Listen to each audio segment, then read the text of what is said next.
Hey everyone, welcome to Nerdarchy, for nerds by nerds. I'm Nerdarchist Ted, and strolling off to my right over here is Nerdarchist Dave. Nerdarchy, the place for news, views, and homebrews. There he is. Oh, I have arrived. I feel like I should fall out of a barrel into my chair, though. Be more thematic that way. I know, I hear something horrendous. And it is us. Yeah, you know. So, it's Saturday. We're doing our thing. We've got, what do we got? We got some stuff to give away. We have the dice giveaway. Indeed. And so we got that going on. We got some books here, you know. Creature Codex and the Waterdeep Dragon Heist. I've even used the monster out here already. Terrified my players. They're scared to death. That's one of the great things about, getting a new monster manual is like, before people have had a chance to really get in there and see what it's about, like, you put a new monster and they have no clue what it is. So, yeah, it'll be a lot of fun. Everyone gets all freaked out. I throw a ghost dragon at them all of a sudden. It's all good, man. It's all good. Yeah, and I was like, so the way I run my games is, especially my online games, a lot of times I just end on a cliffhanger. And I myself don't know what the cliffhanger actually means when I end it. I'm like, I got a week to figure it out. Well, I mean, that's the great part about those cliffhangers. Like, depending upon how you actually word it, it could literally mean, like, is there a thing or is there not a thing? You're leaving it out there, and that's where you can have conversations with your players and say, hey, what are you feeling about this this topic, regardless of what it is. Like, I think I ended one of like, okay, you returned a Griffin gaff, but is something going on? And it was like a ... moment. It's on fire. Yeah, and if players are interested in, look, I really just need some downtime and whatever have you, then it's like, oh, well, you made it back just fine, and there's this and that, and everybody goes and does their downtime stuff. But if it's like, oh, it'd be really great if we could have this or if we could have that, and, well, now the place is on fire and demons are attacking or whatever. Yeah, I end it with a draconic spectral visage and eyes. And then I got the Creature Codex, and I'm like, wait a minute, there's a ghost dragon in here. This is perfect. Perfect, I tell you. So I was able to do that. This past week, I've finished up the Scarlet Sisterhood. It is done. Finito. No more for this game anyway. This campaign. They've completed their one of their long arcing stories, which was to free Danine's family from the Fae and the pact that her father-in-law had made. They defeated the father-in-law. They delivered him. All that good stuff. Oh, this might be spoilers. Never mind. None of that happened, people. Just know it ended, and it was horrible. I mean, it wasn't a campaign about the bathhouse. I thought that is the legacy. The bathhouse in Griffin Gap. I don't know if they named it though. They always just called it the bathhouse. I'm gonna have to find out. So Megan is going to be running. Megan is going to be running the next game. It appears she's awesome. Going to be the DM, and we're kicking some things around. So, like, one of the things we're looking at is Aspergenesis, which is it's still 5th edition Dungeons and Dragons, but in space.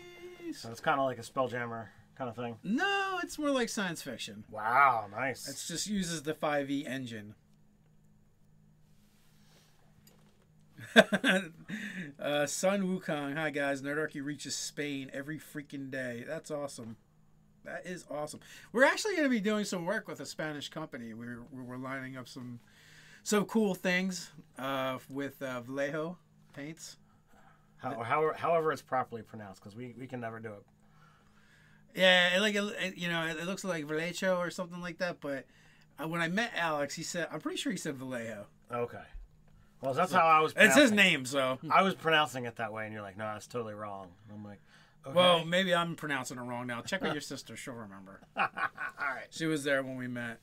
Yeah, so we got some cool, fun plans with some paints and some minis that guys look to social media and upcoming videos. We're gonna be doing some stuff with that. We had a big Patreon discussion the other day internally, We're going to be making some huge changes over there. Some big changes, so be on the lookout for that. Yeah, so like one of the things we're going to do is we're actually going to, instead of like piecemealing out the products we've been making over there, we're just going to put them all together. We're going to put them in a lower tier. We're going to send them over there a month early, and then they're going to go to the store at a higher price. So if you're a patron at, you know, the appropriate level, you're going to get that stuff. And the level is actually lower than what it is to get everything now. Right.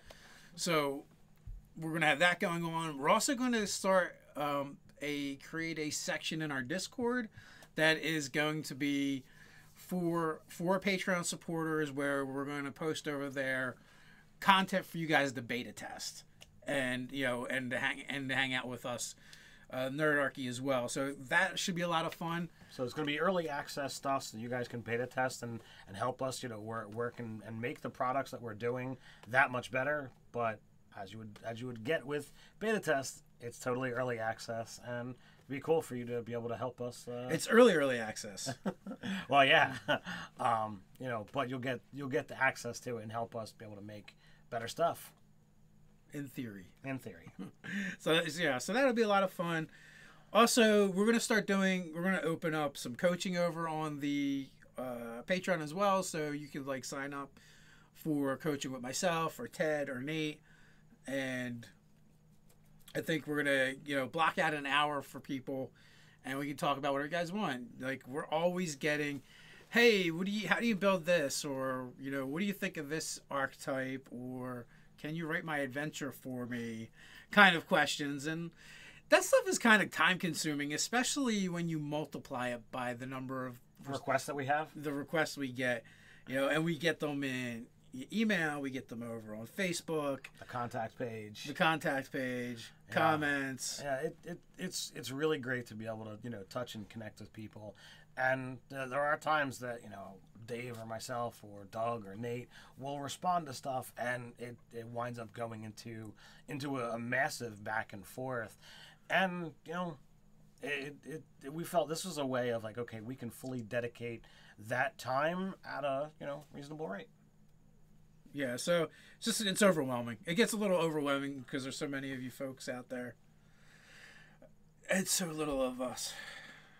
But, you know, and also if you're just joining us at the end, or towards the end, we're going to announce the winner for the last Easy Roller Dice contest, which is, what is that, a cup, a tray, the 3 set of dice, the metal dice, dice bag.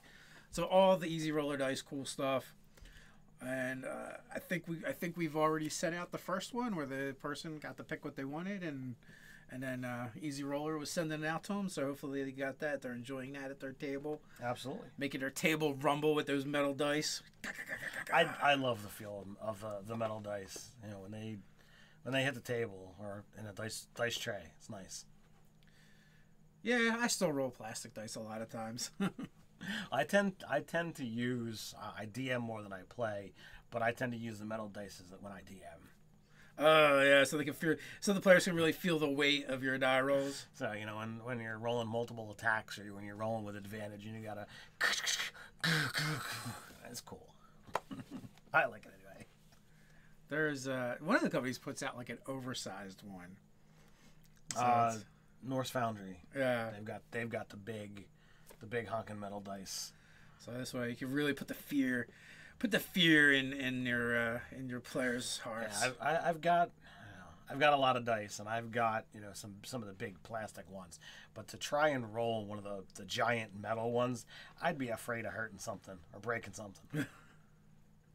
You just need to put them in a sling, then you'll definitely break something. Whoa! Put away your phone, Dave. But I use my phone to access D&D Beyond. Use my character. I don't care. No electronics at the table. You must jack it straight into your brain.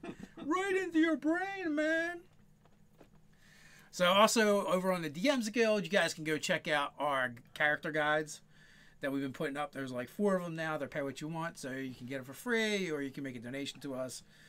Whatever works for you. And I'm happy with the way they're going. We're like over 700 downloads over there, so people are downloading them. If you have downloaded, or, you know, if you're going to and you want to send us some feedback, we're always all about that. So please feel free. Yeah, especially in the review section. Yeah, on the page itself, that'd be super helpful too, and it lets us know what you guys like. Because we do the character build, like the 1 through 20 progression that we use, but then we take that character, we try and turn it into an NPC that your GM can use either as a villain, an ally, or just a rando, whatever. And we've been trying to mix up the CRs so they're not they're not all the same. I think we did like a 6, an 8, a 10, and a 12 so far. Well, I mean, the great part about having an NPC that you can throw in there is sometimes you just want a random encounter that's a conversation. So if you're making characters that could possibly be heroes, then boom, like, all right, well, what if this guy is like the lone member of his adventuring party?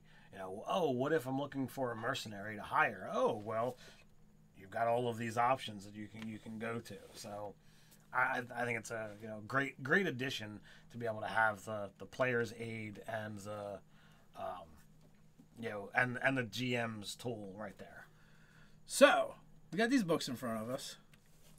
Creature Codex. So Creature Codex is a Kobold Press product. There's a link in the description for you guys. If you want to pre-order it, you can. And also, if you're if you're watching right now in the comments, how many of you folks have backed the Kickstarter? How many of you got yours? What do you think? So you have a favorite in here yet? I don't know that I do. There's like so many things in here. There's some silly monsters too, like the Kobold. As silly as the Kobold is, I honestly think it's a really cool creature to add. And like the only thing really silly to me is the name. Yeah, that I agree with that. Even when I was looking at it, it kind of makes me think of Warhammer a little bit, and the Skaven and the Rat Ogres, right? Right. Like it's the Kobold version of a Rat Ogre, and the thing that's kind of funny too is it's a medium-sized Kobold. So now the question is, like, of the Kobold stuff that's in here, like, are we going to use the Kobold in our world? And if so, like, what does that do with the Kobold lore that we're using? That's a good question. That is a good question. But I don't know. Like I haven't, I don't think we've really given it thought because we're kind of going in a different direction with our own Kobolds. But the art is fantastic. Like he's a Swobold. He looks like a Swobold. He's swole as heck. So if you like Kobolds, you get an elite, a junk shaman, a king, and then of course the Swobold. So the Swobold is a challenge 3. The king Kobold is a 6. The junk shaman is a 2, and then your elite is a 1. So like that allows you to really step up your Kobold game and really use Kobolds for a longer duration. Now, I mean, we've already talked about this in other videos where it's like, oh, you can take, the veteran, the assassin, the archmage, like all of these things, and just apply the Kobold template out of the back of the book and say, all right, it's just a Kobold and you could use them. But here it gives you other options, which I really like. So the Swobold is essentially a pro wrestler. If you look at his abilities, yeah, he gets leaping attack. So if you take the dash action, he still gets an attack, which is kind of cool. But if he hits you with his slam attack, he then gets to grapple you, and he has a crush that he can do every round, which isn't really any joke either. 5d6 plus 4 bludgeoning damage on a failed save, half as much on a successful one. That's a DC 14 strength save. So if you're a low level party, that could be difficult. If it gets a hold of your wizard, that's gonna hurt a lot. And I mean, 5d6. I mean, that's enough to take out.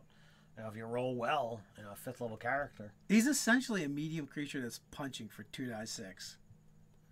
Those are some meaty fists. And you're talking about advantage too, right? And I imagine if you're going to use these guys, you're going to use like a couple of them together. Like they'd have their own little battalion. Yeah, pack tactics along with this. Yeah. Pretty nasty. So also the junk shaman is kind of cool. There's a lot of really like cool monsters in here. Like I said, I'd already used the ghost dragon, which which was a lot of fun. Like, honestly, I think the party would have mopped the floor with it, but they were just afraid of it because it's a freaking ghost dragon. You know, that's what you do. You get afraid. So, you know, I thought, the golem, the keg golem. I love the keg golem, and you know, we were having a conversation. You know, rolling charge. well, I mean, just the lore of the keg golem itself. Literally, like dwarves make a keg golem to protect their ale or to protect their tavern. It's just humorous. You know, like literally looking at that one was like, yeah, I really should pick up the pawns for this book because they're really. The art is really good. There's some really great art, and some things are just awesome. You do get a lot of golems if you're into golems. You get golems, that's for sure. Let's see, what do we got here? Yeah, we got the Alchemo Golem, Altar Flame Golem, Armory Golem, Bone Golem, Bronze Doom, Keg Fractal, and then you have a bunch of lesser golems, like the Hair Golem. But then you also have some other things like the Lotus Golem and the Mana Storm Golem. You know, they sound like a bad time for somebody. What's the challenge on the Mana Storm? It is an 8. All right, so it's not too high up there. No, it's not. There's the Paper Golem. I could have used this a while ago because I totally used something similar in one of my the Scarlet Sisterhood game. They also have a Paper Golem Swarm. And then they have a war machine. So you're getting golems that are ranging from tiny all the way up to gargantuan, which is, you know, awesome. You know, being able to use those things throughout the breadth of a campaign is a lot of fun. And when you start looking at those lesser golems, like, you really could have them, you know, from the get-go. And if you've got a wizard that's all about the golems and you want to have him as, you know, the arch nemesis of your game, and you know, you don't have to get into moral quandaries because all you're fighting is against automatons. This book will be a great asset to you. You know, I enjoyed the fact that they took some monsters and they wound up making some unique versions. So, like, you've got, you know, Mantic, the barbed king of the manticores. Oh yeah. And then it winds up going further, and in this particular instance, you've got a kobold who's listed as the barbed. And they're embedded with manicore spikes, and in so doing, like, they are essentially a cult to this particular guy. And all of these things are just awesome. So, like, Mantic unleashes a ground-shaking roar. Each creature within 60 feet who hear him has to make a wisdom save, or they're incapacitated for 1d4 rounds. So, like, that's pretty terrifying. You know, and then it winds up giving you lore for the actual barbed cult, which is a lot of fun. I'm getting comments over here. I wonder if are we still going? Maybe. It says live, though it's not lit up. No, this is what happens when we don't have the intern or someone manning the helm for us. What do we do? We're live. Okay, well, we're still live according to this. But this is weird that the comments don't seem to be updating. Maybe they're just so enthralled by what we're saying. Yeah, I'm sure that's it. Yeah. So you besides the golems, there are of course, you know, a large number of, you know, fiends that are going to be in here to play with. What about them exploding toads, though, man? The exploding toads. Why don't you get into that one? I got another silly one to share. Well, so there are quite a few of them that are in here that are kind of silly like that. But, you know, basically these are toads that they just want to explode at some point. They live for that. And when they explode, the name is, of course, Final Croak. They just blow up at a 10-foot radius. So, like, you could really place these around the battlefield. So, like, one explodes, which winds up triggering all of them to explode in this massive chain reaction. Here, so, okay, first of all, they're made by goblins, right? And then Oh, they only have 2 hit points. Exactly. But wicked and suicidal, smarter and more evil than average amphibian. Exploding toads relish their purpose. The savage amphibians die with glee, hoping to immolate as many creatures as possible. Exploding toads arrange themselves in tight groups, knowing that one of their deaths can set off a fiery chain reaction. Dust goblins often place the toads at the bottom of covered pit or inside a ceiling rigged to collapse. So kamikaze toads, they just want to, that's all they live for is to explode. So, yeah, like I said, chain reactions. But you want silly. How about the giant shark bowl ooze? I know, that's insane. So, a shark on dry land may not be very threatening, but a shark that shares its life force with a massive ooze is a different beast. It draws in its prey with a promise of treasure.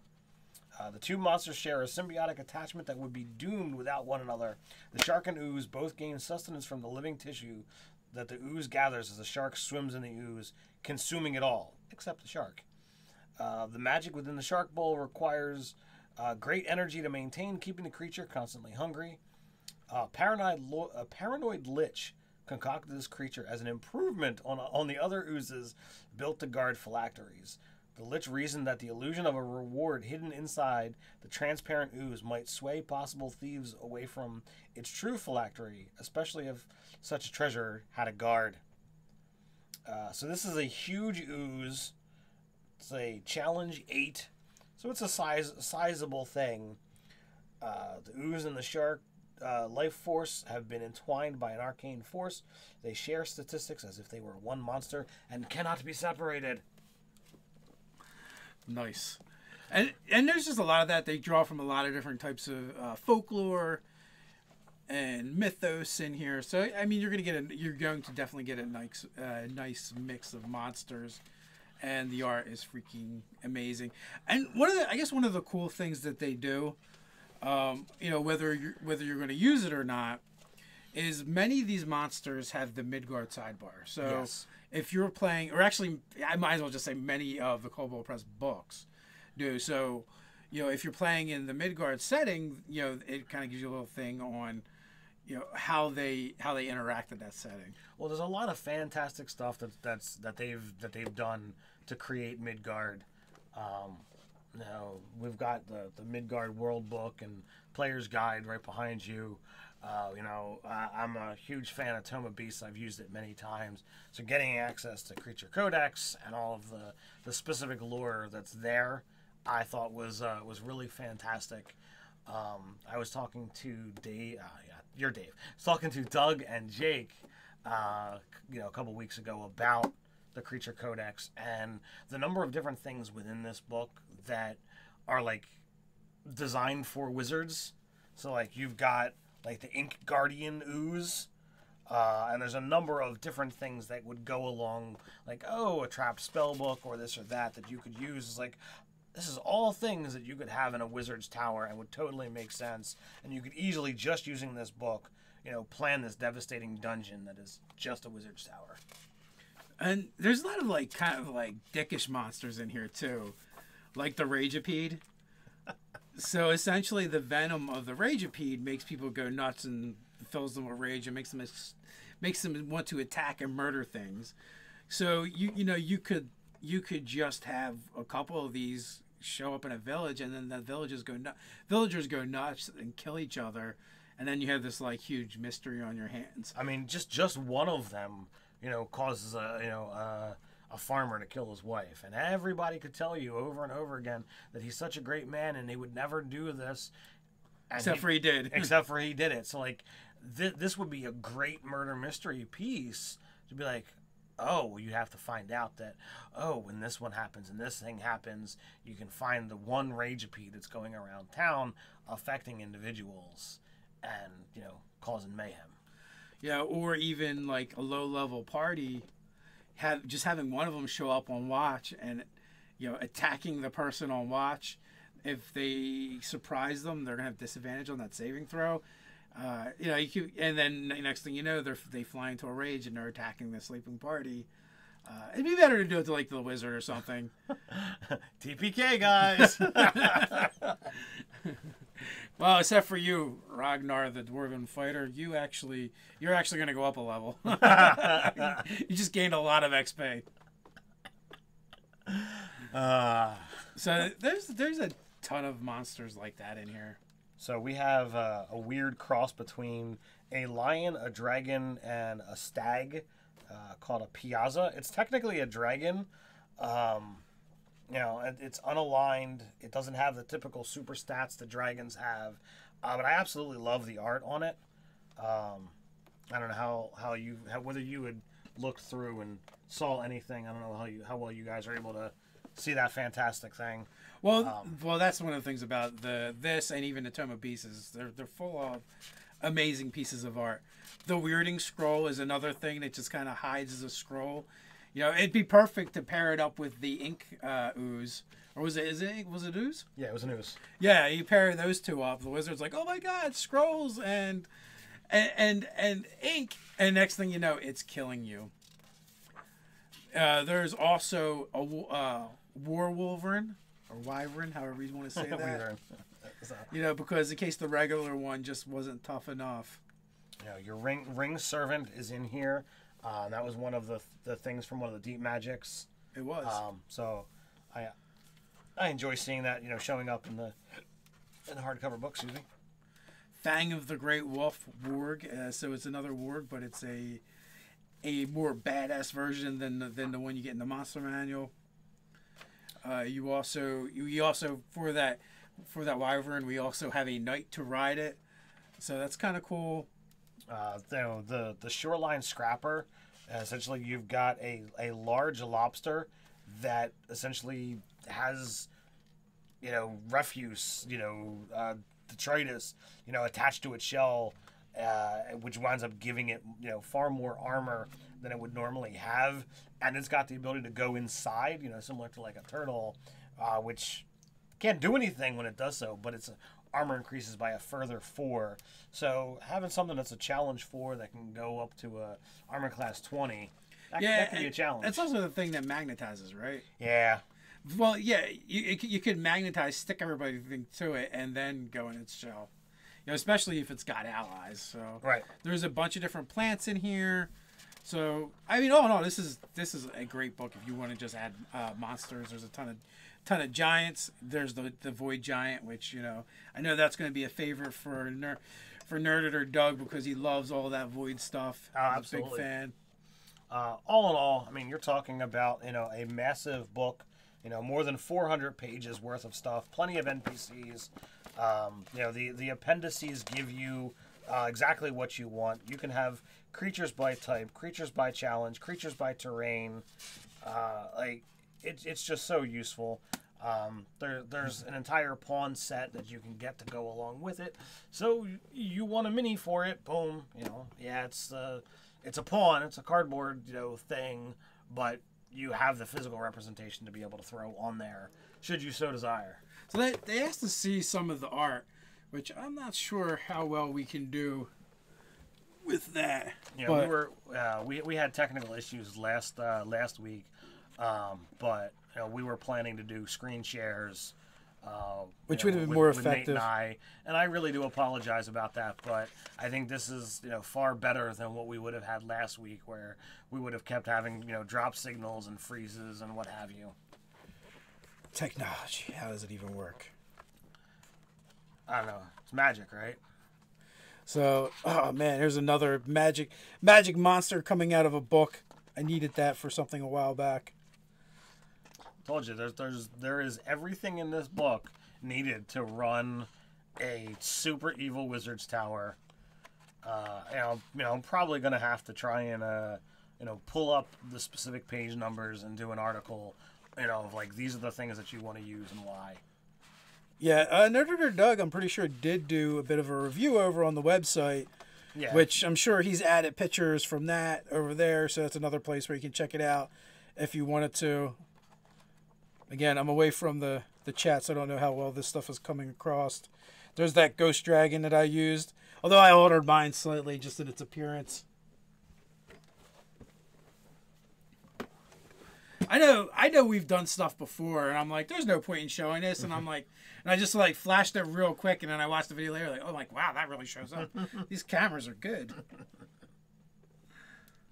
So that's a a brief glimpse into the Creature Codex. I'm a huge. I love monster manuals. Who doesn't? Like, there's a reason why those Kickstarters do so well. Fantastic lore, fantastic monsters. There's no reason, in my opinion, to not pick this up. Nate says he's going to be playing some Adventures League soon at BetaCon in Wilkesboro, PA, rocking the Zen Archer. Nice. Woohoo! So if any of you have any designs on BetaCon, that's where Nate is this weekend. That's why he's not back here. And then James Leslie was kind enough to share in the chat the build that Nate's going to be using this weekend, so you guys can go and check that out and download it. So then we have Dragon Heist. So I mean, this is a great adventure. The book is out at your local flags. It should be coming out very shortly. For everywhere else. It's on D&D Beyond right now. You can grab it. Yeah, the D&D Beyond does the same release date as the local, friendly local gaming store. But there's some great stuff that's in here. It talks about obviously this is a low level adventure. It's tier 1. I think it takes you up to like 4th or 5th level as you're going through it.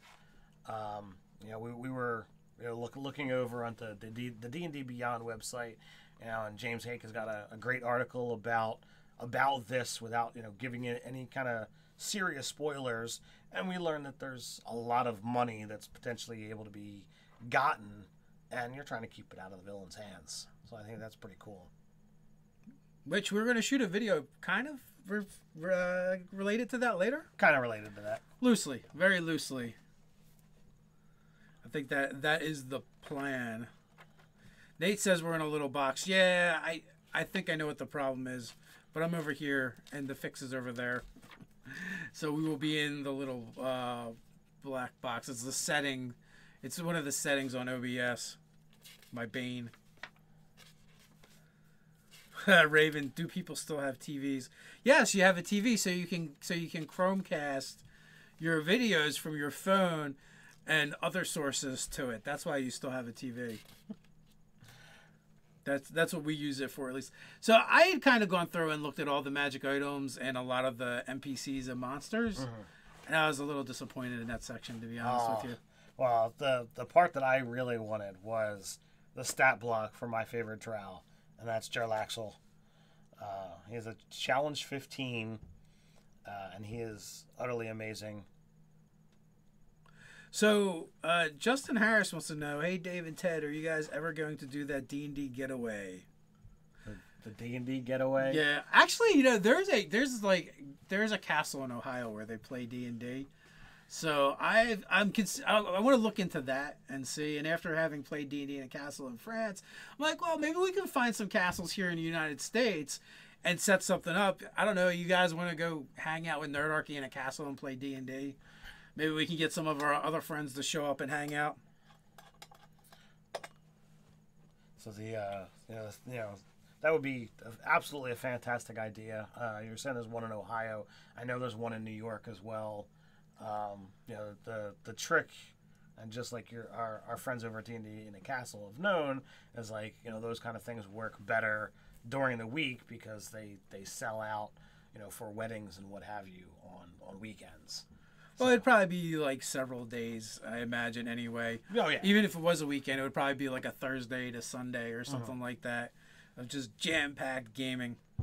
But James Leslie, yeah, especially if there's an open bar. The thing that really is something that piqued my interest on Jarlaxle. Master Attuner, he can attune up to 5 magic items. Yeah, that's actually one of the cooler things in there. Actually, the thing that I was most disappointed about with a lot of the NPCs, they were literally, let's take this character class and just slap it into an NPC stat block which for a long time Wizards had gotten away from doing that, and they were doing like cool and interesting things. So now it's like, these are kind of boring. I'm like, I really don't need you to make the fighter version of an NPC. Like, that's we have a player's handbook. We can do that.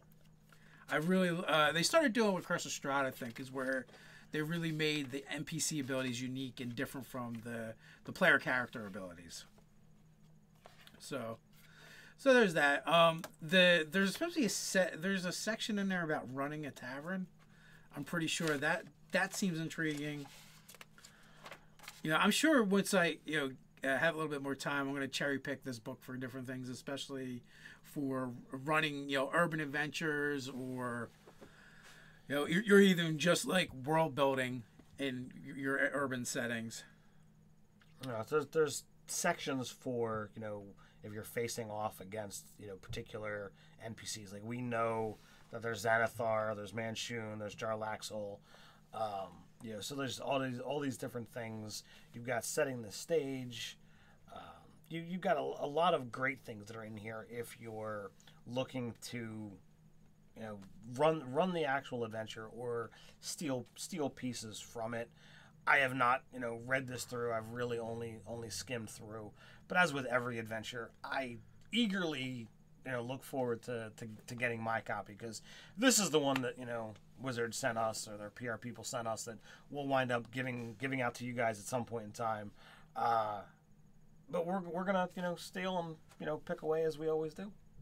Nerder Doug says, according to the Beastie Boys, there's a castle in Brooklyn, and that's where they dwell.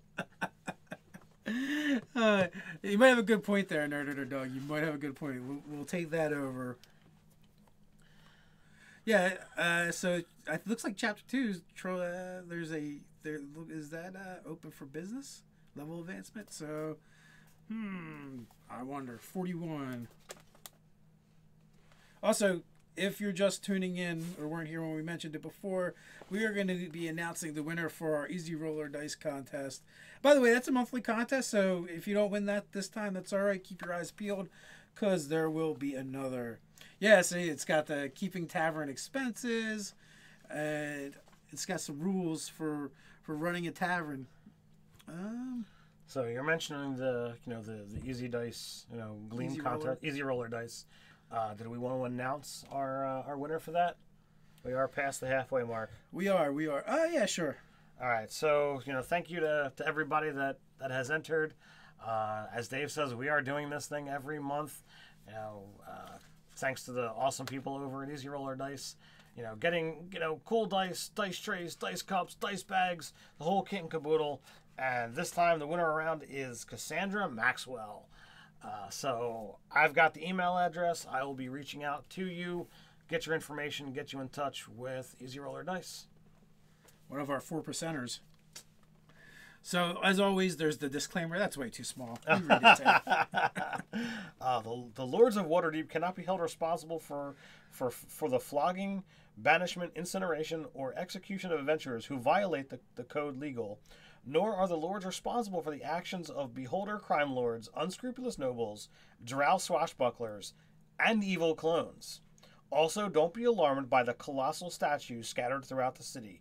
They're quite safe and haven't gone berserk in years. Stay perfectly safe. Fine. Years, I tell you. I think that it's squeezed in a little section this big, but that little paragraph of every book is just pure gold. It's a lot of fun.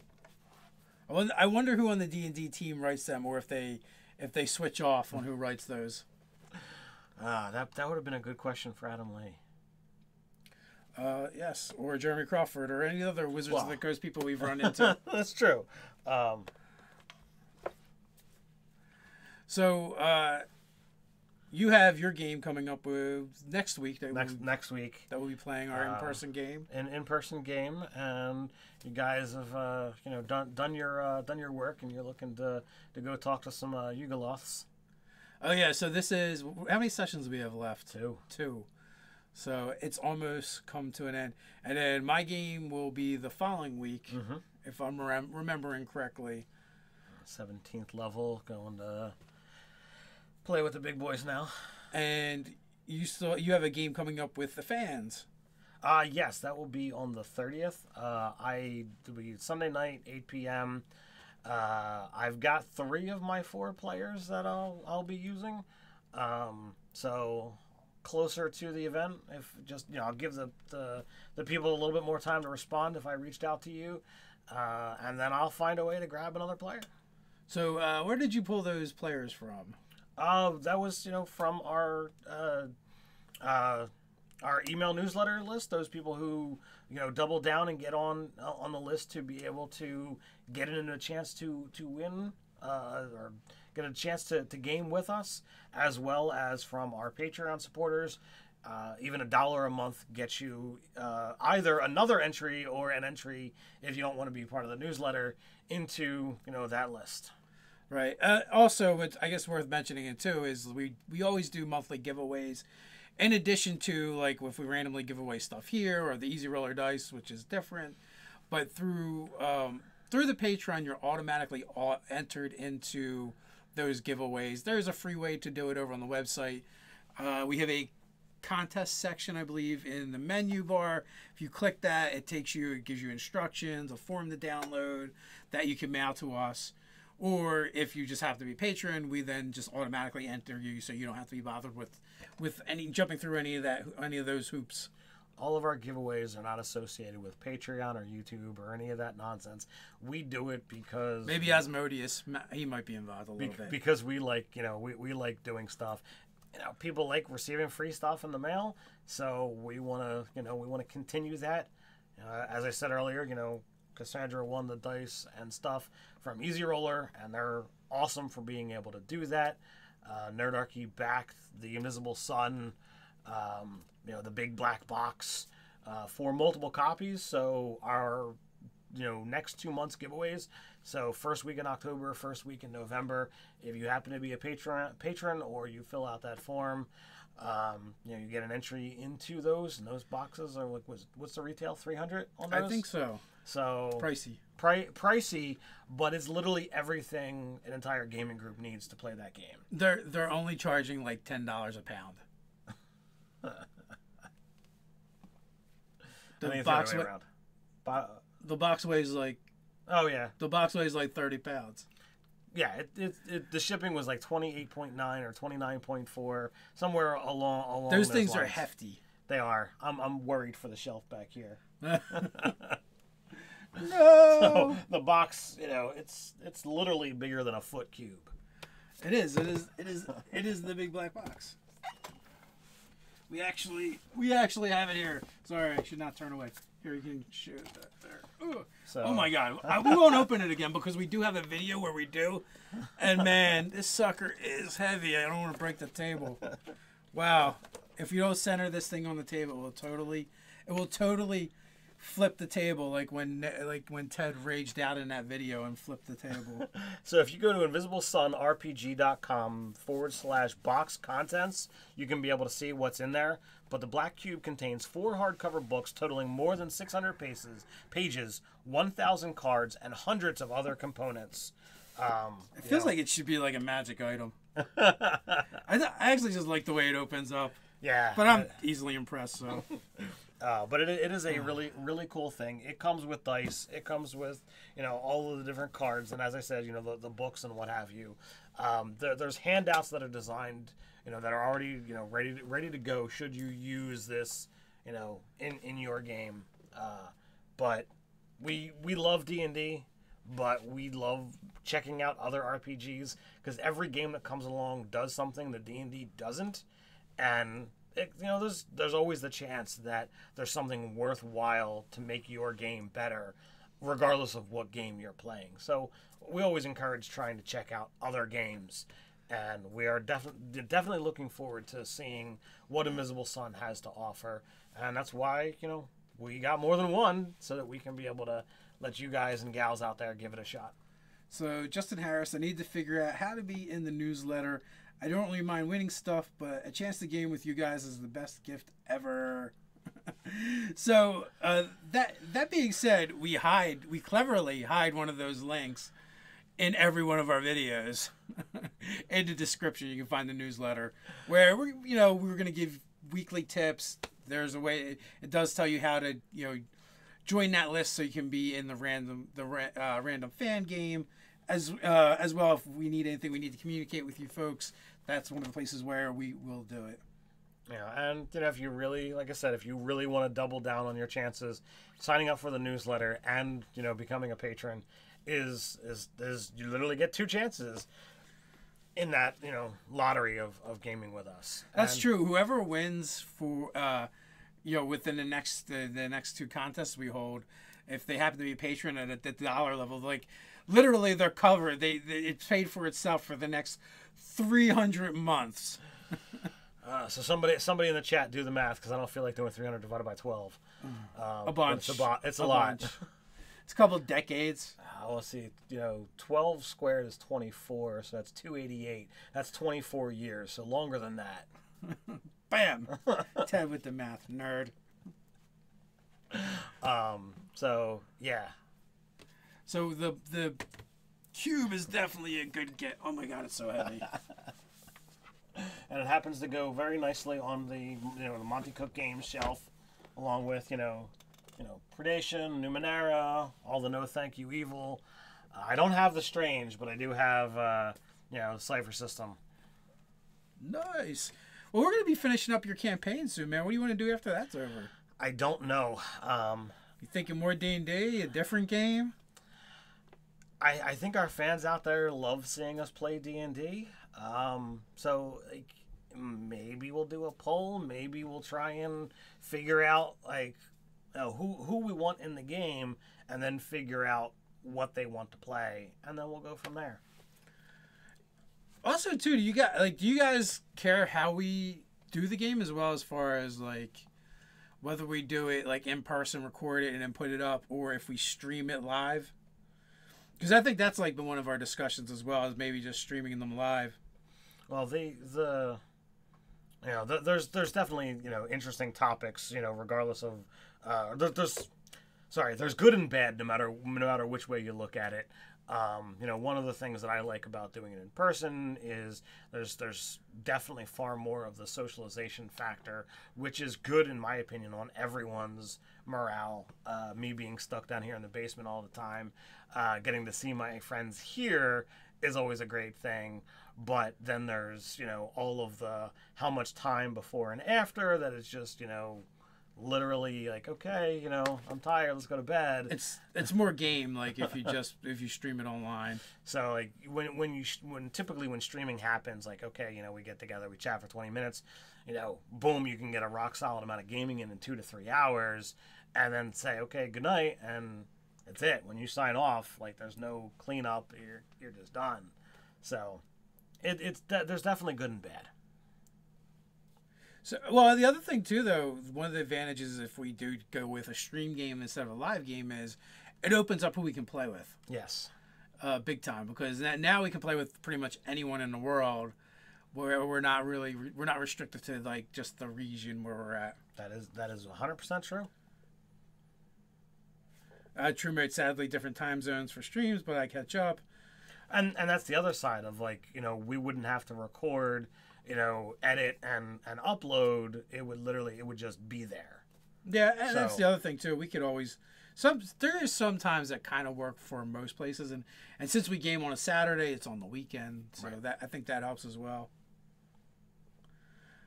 True mate, personally, I like same table games. Though if we all did green screens, we could probably do something and make it look like we're at the same table. There's definitely things that can be done.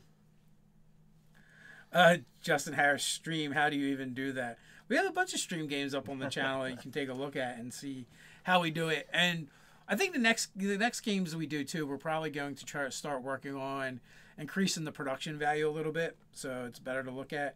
We might actually break out an overlay, maybe some character art. Some fun things like that to kind of enhance this experience for people watching. Absolutely. So I know, like I said, we're going to be moving into probably it's still D&D, but Esper Genesis is more science fiction, and the like Rich Celeste Flair also kind of created this cool lore and campaign setting to kind of go with it. So that's what we're kind of looking at, but we haven't decided for sure. Like the players are looking over the material, and we're kind of trying to make a decision if that's the route we're going to go or not. So we play so much D&D though, so it's like something different would be nice. But using the rule sets that you're aware of in a different setting could be a nice twist. Yeah, it's, for sure. Although I don't think Esper Genesis uses as much magic, and they replace it with other abilities that are more science fiction. I should look into that one. Ben says, really enjoy Nate's campaign. Love to play in one of Ted or Dave's games too. Well, stay tuned. I am looking for another player for my fan game. So I have not figured out, how I'm reaching out. Typically, I go to either the Company of the Nag or to Patron. Maybe this time I'll go different and reach out to Discord. I don't know. Anything can happen. Anything can happen. Yeah, Justin, I commiserate with you because he says I'm not tech savvy. So I mean, if you play with the fans, how would you join the game? So we use a program called Zoom. It's fairly light on resources. That's why we decided to go with that. You can download it for free.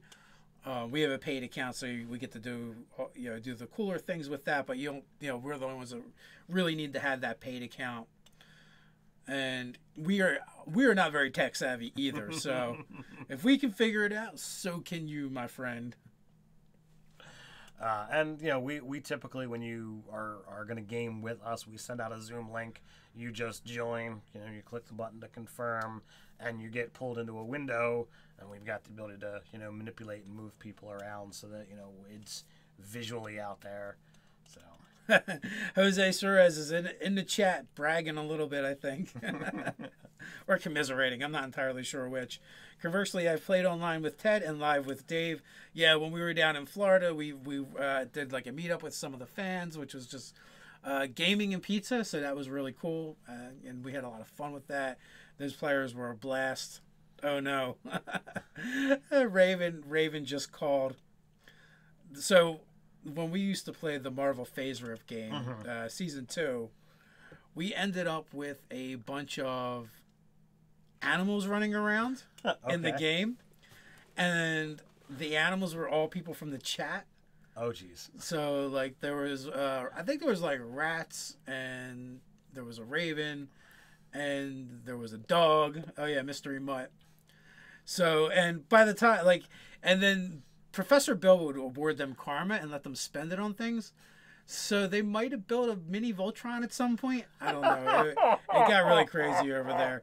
Like, they didn't even need us to solve the adventures anymore, I don't think. Oh, wow. Well, coming up end of the month will be the next RPG Crate game. And here's where things are actually going to be a little bit different from everything previous. Chris, the guy behind RPG Crate, he reached out to me, said, I like what you're doing, but we're getting ready to start Season 3, which, he's completed 2 years worth of RPG Crate, and now all of the adventures are going to wind up being tied together. So he wanted to put together, can the players create characters and keep them from session to session? So players are going to start at level 1, the last Friday of the month. I think it's the 28th is what I believe the game will be.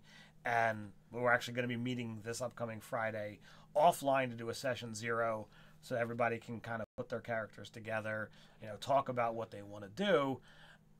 And this way, the loot, everything that happens, in game will matter for the next game. So it'll be really cool. So, if Chris sticks with us, doing this, we'll wind up doing, over the course of 20 months, it'll be a full character arc, because he told me it was supposed to be like 1 session per level. So we'll see how that winds up, transpiring. We will see. Also, if you're into RPGs and Kickstarters, we have a bunch of them down in the description below that you can check out. Our friends over at Absolute Tabletop have one going on. are Norse Foundry and Brian Collin from Creature Curator. They've got cartography going on, which is really cool. At Mars Cartography, it's really, really fantastic stuff. I've actually, this one's mine. I've used this one, here, with a game. If you get in on a Kickstarter, he's let known that there is an overarching, theme that you could take all 5 decks and build one super dungeon. I think it's a lot of fun to either use and make a random dungeon straight as you go, or to, it's a pre-made adventure you can download for free after you have the deck. The entire adventure complete with new creatures, new magic items. It's fantastic. The Kickstarter's doing really well. They've already unlocked, a number of stretch goals. Right now, I think they're working on the deck of NPCs. I'm happy for their success, and I want to see this Kickstarter do even better. Yeah, I totally lost my train of thought, but I was going to... I stole it, sorry. You did steal it. You stealer of things. The point I wanted to bring up too, for that Kickstarter for cartography, it is for 5th edition Dungeons and Dragons as well as Fate. So if you play either of those games, you're going to be able to benefit from that. And it's based in the world of Revlo, which is Brian's world that he's been creating with his son, and he makes these fantastic animal, or I should say monster sculptures. Like it's the full head and sometimes the full body. I should grab mine.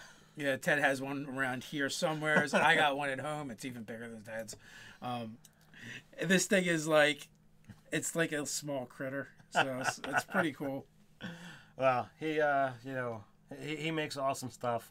I've had the pleasure of speaking to Brian a number of times. It's really, really cool. When we met in person at Gen Con, we were talking about stuff. So it is really, really great stuff that he puts out there. So, and also Doug is working on that project too. Yes, if you go to that Kickstarter, there is, it doesn't say Nerded or Doug though. It just says Doug Bovic. That's his Nerdarchy title. They can't have that. But yeah, so we know the editing on it is going to be really well done, or at least up to our standards. Yeah, I know not really good, but up to our standards. No. Doug is above and beyond Nerdarchy standards. We love you, Doug. But with that, we are at the 3 o'clock-ish mark, and we still have some videos to shoot. So until next time, stay nerdy.